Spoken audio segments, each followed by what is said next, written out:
नमस्कार दोस्तों, Indian school of network marketing के इस ऑफिशियल यूट्यूब चैनल पे एक बार फिर से आप सबों का स्वागत है। आज का ये वीडियो उन लोगों के लिए काफी इंपॉर्टेंट होने वाला है जिन्हें ये जानने में इंटरेस्ट है कि आखिरकार इन्विटेशन करने के दौरान आपका एटीट्यूड कैसा होना चाहिए।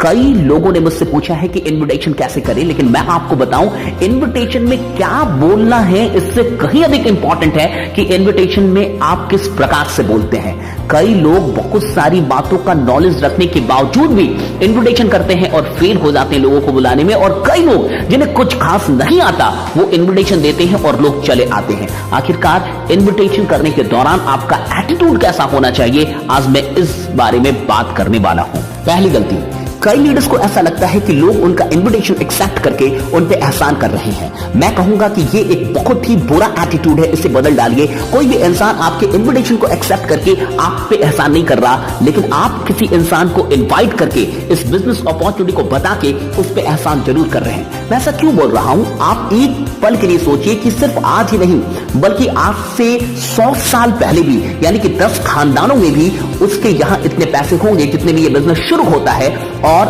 आज भी उसके घर में इतने पैसे हैं जितने में ये बिजनेस शुरू हो सकता है। लेकिन अगर आज उसे कोई ना बताए कि इतने कम पैसों के साथ वो कैसे एक बड़ा व्यवसाय खड़ा कर सकता है और अपने सपनों को पूरा कर सकता है, तो 10 और 20 साल के बाद भी आज वो जिस स्थिति में जी रहा है उसी स्थिति में उसका परिवार आगे भी जी रहा होगा। अगर आप किसी को भी इन्विटेशन दे रहे हैं तो इतना याद रखिए कि आप उसे एक बहुत बड़ी अपॉर्चुनिटी दे रहे हैं। आप इस एहसान वाले रवैये को पलट दीजिए, इस एटीट्यूड को पलट दीजिए। वो आप पे एहसान नहीं कर रहा, आप उस पे एहसान कर रहे हैं। कई लोग को मैंने देखा है कि लोग बड़ा रिक्वेस्ट करके पैर पकड़ के किसी को बुलाते हैं कि प्लीज आ जाओ, प्लीज आ जाओ, प्लीज आ जाओ। जब आप इस प्रकार से करते हैं तो लोगों को पता चल जाता है कि आपका फायदा है। जब आप बहुत अधिक रिक्वेस्ट करते हैं तो लोग समझ जाते हैं कि आपका फायदा है, और जब कभी भी लोगों को ऐसा लगता है कि आपका फायदा है तो वो नहीं आते। लेकिन जिस पल आप ये विश्वास दिला देते हैं, ये एहसास दिला देते हैं कि मेरा फायदा नहीं है, आपका फायदा है, आप आए ना आए, मेरे पास तो सैकड़ों हजारों लोग हैं, लेकिन अगर आप ना आएंगे तो फिर आपका घाटा होगा, आपका लॉस होगा, क्योंकि मैं आपको अपने लिए नहीं बुला रहा, आपके लिए बुला रहा हूं। जब ये बात आप एहसास करा देते हैं तो वो इंसान दौड़ा दौड़ा आता है और वो आपसे कहता है कि मेरी एक सीट बुक कर देना, मेरे लिए भी टिकट रख देना, मेरा पास जरूर रख लेना। इस बात को समझिए कि आपको नजरिया बदलने की जरूरत है।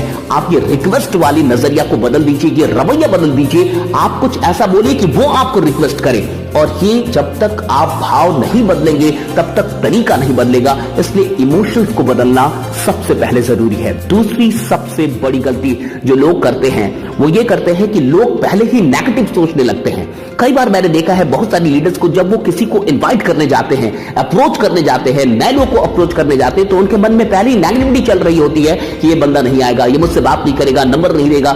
अगर आपके अंदर नेगेटिविटी चल रही है तो याद रखिए आपके बाहर भी आपको जो रिजल्ट मिलेगा वो भी नेगेटिव रिजल्ट ही मिलेगा। अगर आपको लगता है वो ना कहेगा तो याद रखिए वो ना ही कहेगा, क्योंकि जो आपके अंदर चलता है वही आपको बाहर मिलता है। अगर आपके अंदर नेगेटिविटी चल रही है तो आपको बाहर भी नेगेटिविटी ही मिलेगी। अगर आपके अंदर पॉजिटिविटी चलेगी तो आपको बाहर पॉजिटिविटी मिलेगी।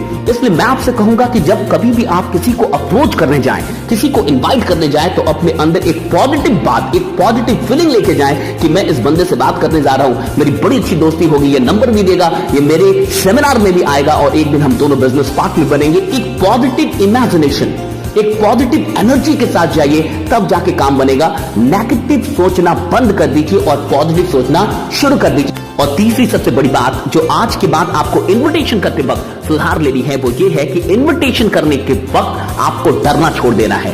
कई लोगों को मैंने देखा है कि वो इन्विटेशन करने के दौरान काफी अधिक डरते हैं, क्योंकि उनको बहुत सारी बातें सिखा दी गई हैं। उनको सिखा दिया गया है कि इन्विटेशन करने के दौरान नेटवर्किंग मत बोलना, उनको सिखा दिया गया है कि इन्विटेशन करने के दौरान MLM का नाम मत लेना, उनको सिखा दिया गया है कि इन्विटेशन करने के दौरान अपॉर्चुनिटी मत बोलना, बिजनेस मत बोलना, कई सारी चीजें मत बोलना। मैं कहता हूं कि सब कुछ भाड़ में जाए। मैं आपको सिखा रहा हूं कि इन्विटेशन करने के दौरान जो बोलना है सब कुछ बोलना, लेकिन पूरे कॉन्फिडेंस में बोलना, डरना मत। मैंने कई लोगों को देखा है जब वो इन्विटेशन करते रहते हैं उनके मन में एक डर चल रहा होता है कि कहीं सामने वाले को ये ना पता चल जाए कि ये नेटवर्क मार्केटिंग का इन्विटेशन है। और कई बार जब सामने वाला उनसे ये कह देता है कहीं नेटवर्किंग तो नहीं है, तो उनको ऐसा लगता है सारा का सारा सत्यानाश हो गया, उनको लगता है कि दे लॉस्ट द गेम। लेकिन मैं आपको बताऊं कि ये ऐसा इसलिए होता है क्योंकि आपके अंदर एक डर फीड कर दिया गया है, आपके अंदर एक डर बैठा दिया गया है कि ऐसा ऐसा ऐसा ऐसा मत करना। मैं आपसे कहता हूं कि जो भी करना है आप कुछ भी बोलिए, जो मन वो बोलिए, पूरे कॉन्फिडेंस के साथ बोलिए। और अगर कोई कहता है कि नेटवर्किंग तो नहीं है तो आप डायरेक्टली बोल सकते हैं कि जी हाँ नेटवर्किंग ही है।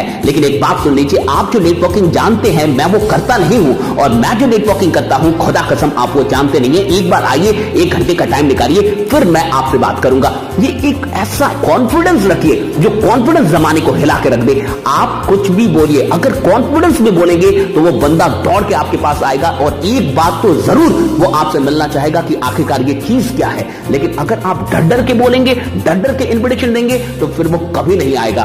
बस ये 3 बातों का ख्याल रखिए और इन्विटेशन में तरीका बदलने से पहले एटीट्यूड बदल लीजिए, क्योंकि जब एटीट्यूड बदलेगा तरीके अपने आप बदल जाएंगे।